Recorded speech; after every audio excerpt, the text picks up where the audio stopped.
ইরানের রাজধানী তেহরানে ক্ষেপণাস্ত্র হামলা চালিয়েছে ইসরায়েল। ইরানের সংবাদ মাধ্যমের তথ্য মতে 5টি শহরে বিস্ফোরণের শব্দ শোনা গেছে। শনিবার এক ঘোষণায় এই তথ্য জানিয়েছেন ইসরায়েলের প্রতিরক্ষামন্ত্রী ইসরায়েল কাৎজ। ইরানের রাষ্ট্রায়ত্ত টেলিভিশন চ্যানেলের সংবাদেও তেহরানের বিস্ফোরণ ঘটেছে বলে সম্প্রচার করা হয়েছে।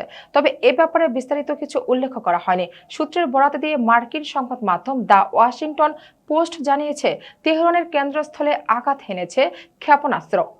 ইরানের সংবাদ মাধ্যম বলেছে, শনিবার ইরানের 5টি শহরে বিস্ফোরণের শব্দ শোনা গেছে। ফার্স নিউজ এজেন্সির খবর অনুযায়ী শহরগুলো হলো তেহরান, ইস্পাহান, কোম, কারাজ এবং কেরমানশাহ। সংবাদ সংস্থাটির খবরে আরো বলা হয়, ইরানের রাজধানী তেহরানের ইউনিভার্সিটি স্ট্রিট এবং রিপাবলিক এলাকায় একাধিক ক্ষেপণাস্ত্র আঘাত হেনেছে। ইরানের সরকারের পক্ষ থেকে এখনো আনুষ্ঠানিকভাবে এ ব্যাপারে কোনো বিবৃতি কিংবা বার্তা দেওয়া হয়নি। তবে ইসরায়েল কার্য ইতিমধ্যে দেশ জুড়ে জরুরি অবস্থা জারির নির্দেশ দিয়েছেন। সতর্কতামূলক সাইরেনও বাজানো হয়েছে।